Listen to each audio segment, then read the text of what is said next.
Hey, good afternoon, everybody. Friday afternoon. Another hot, dry Friday afternoon here in upstate South Carolina. Says it's 83 degrees right now. It's supposed to be a high 89 in April. That's crazy. But if you're from here, you're used to it. We don't get a spring. It's winter, 1 week of decent weather, then back to cold, and then summer. There's no spring down here. And there's definitely not any April showers bringing any May flowers.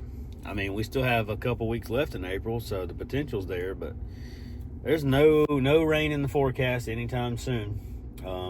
I know it's not just here. Everybody from the southeast on lawn content is talking about how there's no rain.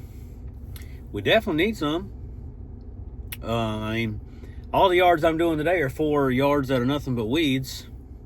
So they've been growing, and 2 of them are bi-weekly, so they've definitely been growing. The other ones are some of my 10-day people, but yeah, all 4 of the yards I'm doing today are definitely just weeds. But I mean, I'm very thankful for those accounts.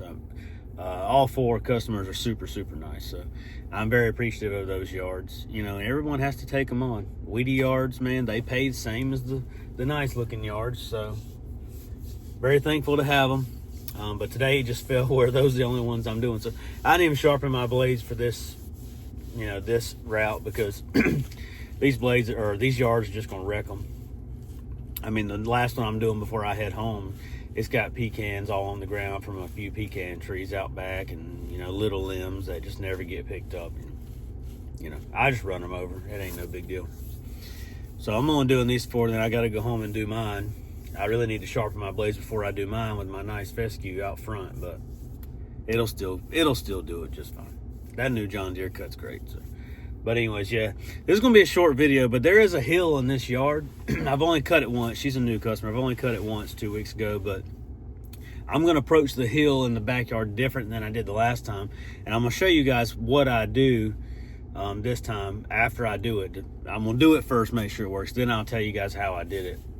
It might take more time to do it this way, but it's definitely going to be more an easier way to do it, I think. But I'm going to mow this yard. Once I get back there and do it, I'll show you what I mean and how I stopped at a certain point and then just did the hill on its own. This one's an in and out yard. One of my, 2 in and out yards. Other than that hill in the back. Man, I'd be here 25 minutes probably total if it wasn't for that hill. I'd love to have about 10 like that, all in this little neighborhood. I'm going to put some door hangers on the neighbor. Theirs haven't been done in a while. So they're going to get a door hanger before I leave. But the rest of all the other yards, they're pretty well maintained. But all right, I'm going to knock this out and then show y'all this hill, and then y'all can give me your opinion on it.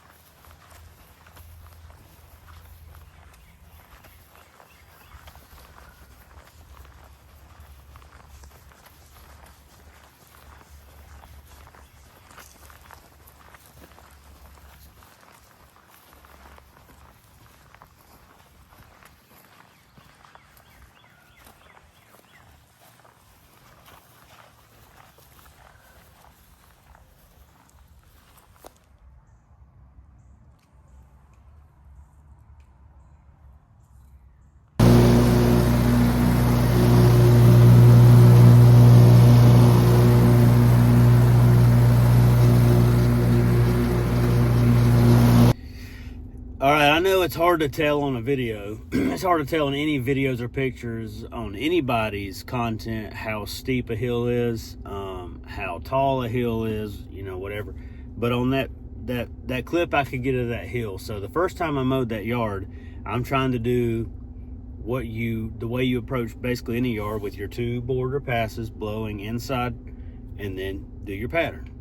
So I'm trying to stay on the property line down that side towards where that guy has the marine mechanic shop.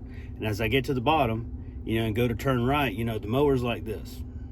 So you go to turn right, and it does not like to do that at all. That mower will hold a hill going in a straight line just fine,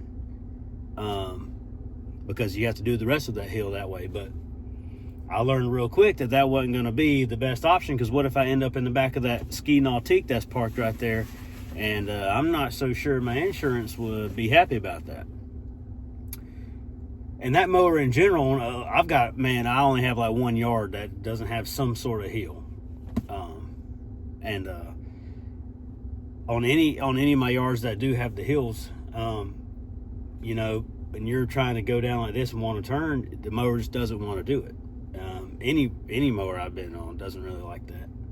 But today what I did was I got to the backyard, and before the hill started down, that's where I made my border at, right there, and just went straight.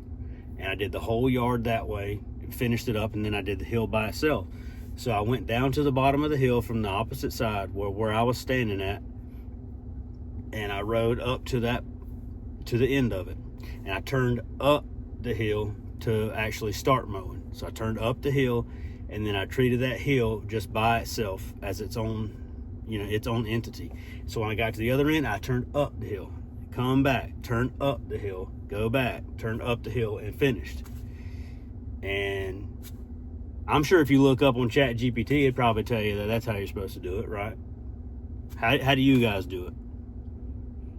Do you treat that hill as its own thing, or do you just full send it on your beginning borders and you just down the hill, turn right?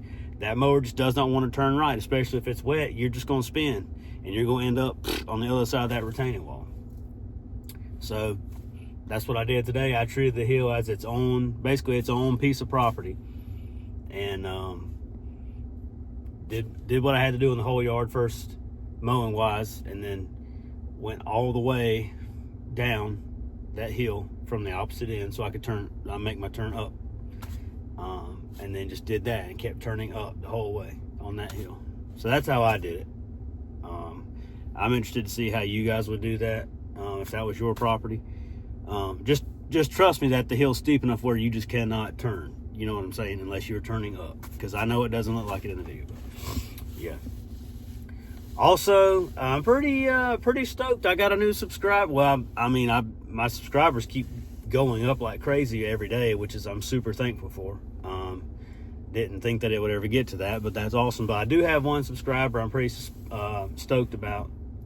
I understand the whole attitude with some people about the mow for free guys doing the overgrown lawns for YouTube content. I get it. I get why people, you know, they're not into that. That's not their thing. But I've been watching this guy's videos forever. And now he's got a John Deere Stander. Super interested to see how he actually likes it. But yeah, Phil's Lawn Care subscribed to the channel. So that's a pretty big deal for me. I'm not gonna lie. I'm very, very excited about that. You know, I just think that's super, super cool. I've watched his videos forever, but I do understand how people, that's not their thing, and I get that. That's cool. Lawn care is very broad. You know, everyone has their own thing that they like, but I'm super excited about that. But anyways, sorry I didn't get much mowing footage today. These yards today, they're just not fun to see somebody mow. I'm literally making weeds. I'm making tall weeds, short weeds. You know, that's what I'm doing today. I always say they're not all 10s.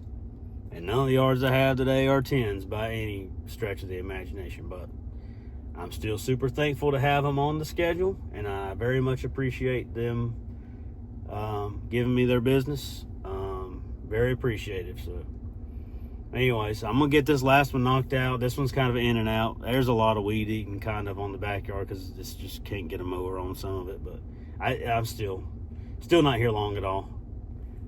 But yeah, if y'all made it this far, thanks for watching. Like I always say, I do appreciate it.